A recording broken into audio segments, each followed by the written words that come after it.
I want to turn now to Jeff Pegues, who's our Homeland Security correspondent. He joins me from Washington. Jeff, was this on the radar for any law enforcement in Washington? Well, it's on the radar now, I can tell you that. We have law enforcement sources at different levels telling us to take this seriously at this point. As you can see from the video that we have there from the chopper up above the scene, this is still an early investigation, an early and active scene. You have law enforcement from different agencies showing up. And that's what we're hearing from our sources, that they are still trying to get their arms around exactly what this is or what this may be. What we're hearing from our sources is that they are treating this like an active shooter situation. There are reports that federal law enforcement officials are getting right now that there are at least 2 people injured.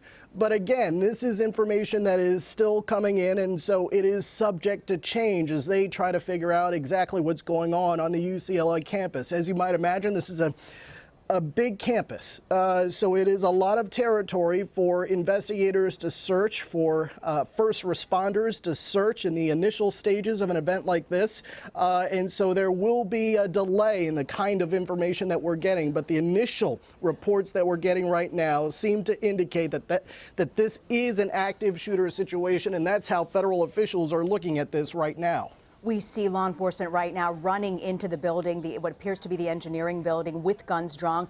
Talk to me about speed in a situation like this, getting to the situation quickly and efficiently, knowing that there are innocent bystanders trapped inside.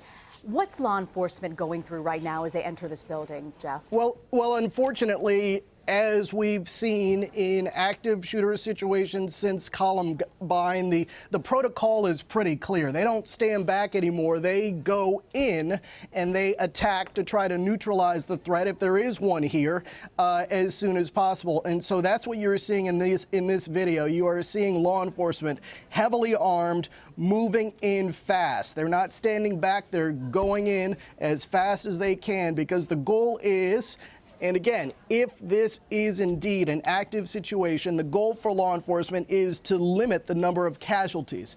And so that's what we're seeing at play here in this live video that we have of the scene, or the video that we have on the scene. Now, what you're not seeing in the background is the coordination between the FBI and local agencies. They are all working together to set up the scene around this potential active shooter situation.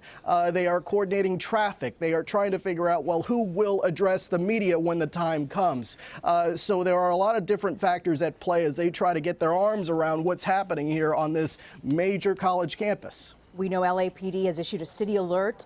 They're asking people to remain where they are. The incident taking place at UCLA, and as you mentioned, Jeff, UCLA is just a campus that's not closed. It's sprawled throughout the entire area of West LA.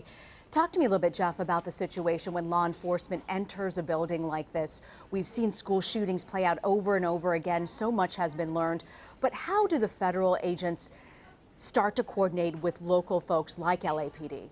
Well, coordination is key in situations like this. You want to try to diminish any amount of or the potential for misinformation, because they're trying to keep the community that is near or around this incident informed as much as possible, because depending on where this suspect or suspects is, and at the time, and we still don't know definitively. As I said, the law enforcement sources that we're working with, they have told us that they're still trying to figure out exactly what is going on. But clearly the FBI and ATF are responding to this. But they are trying to keep people informed, because there is the potential, obviously, even though they've responded, for more people to get hurt.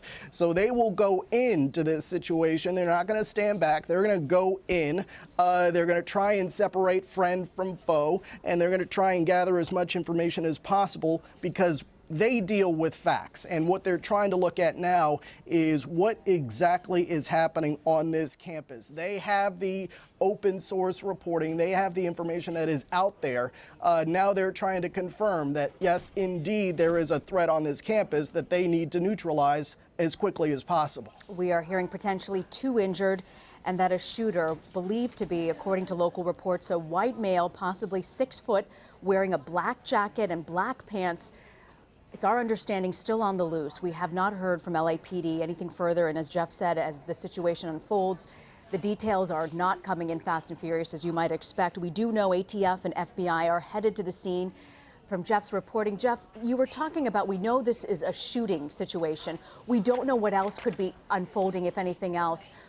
Talk to us, too, about the potential of when they walk in and there's a situation of a threat like this. How do they begin to assess what's inside of a building when they don't really have intelligence there necessarily? Well, this is what they train for, and they train over and over again for situations like this because they have become unfortunately, a relatively frequent occurrence across this country. So you have a situation where law enforcement agencies of all sizes across this country, and we've been doing some reporting on that, are trying to get up to date with the latest techniques in active shooter situations because these are techniques that continue to evolve. In fact, in the weeks and months after the San Bernardino terrorist attack, there are police agencies across the country that are trying to get updated, that are trying to get the latest training. Some of them, some of the small agencies are concerned about funding issues in making that happen, but there is an effort out there to get the latest training, the latest intelligence on how you confront these active shooter situations. At this time, we don't know the exact nature of what's happening here. Authorities are responding to it as they would any other active shooter situation. But to your point, there is this effort across the country to train and retrain in these situations so that when something like this happens, campus police, local police are prepared and ready to respond. And I should say we are getting word from the UCLA press office. They are now confirming that there are 2 victims. We don't have any information yet on their conditions, but there are 2 people who have been injured in this situation. There is no definitive information yet from the UCLA press office about the identity of the shooter. And again, it's still very early, and when you have breaking news situations like this, sometimes the information that you get in the initial stages is not accurate.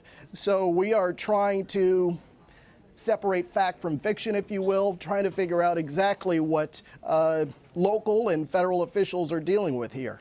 Jeff, you were talking about how local and federal law enforcement are prepared. Nobody at home thinks they'll ever become someone involved or part of a situation where they're in a shooting situation. I want to show you a Twitter account of a young woman showing how they're using a belt at UCLA to lock a door. They've been asked to shelter and stay in place. They're putting it right above the door, right where you open it, it appears, and wrapping that belt around with the hashtag active shooter. This is coming from Carrie Rappaport, who tweeted this out, the belt using to lock the door down. The UCLA housing account, their Twitter account, saying, get somewhere safe, deny entry. It's a campus lockdown. Don't go to dining halls. Stay in your dorms if you are there.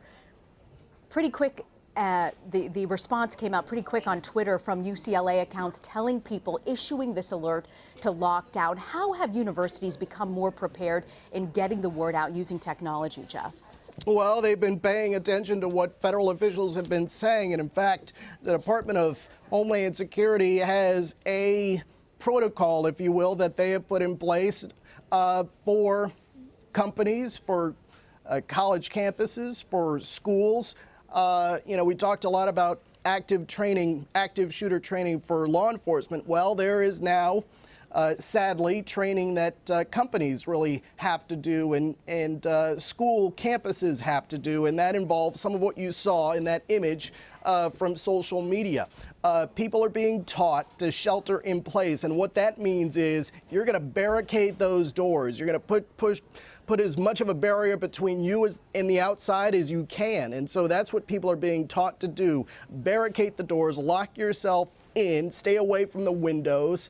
So there is a protocol now for people who may be in the vicinity of where an active shooter situation is unfolding. And so that speaks to what you were seeing in that social media image.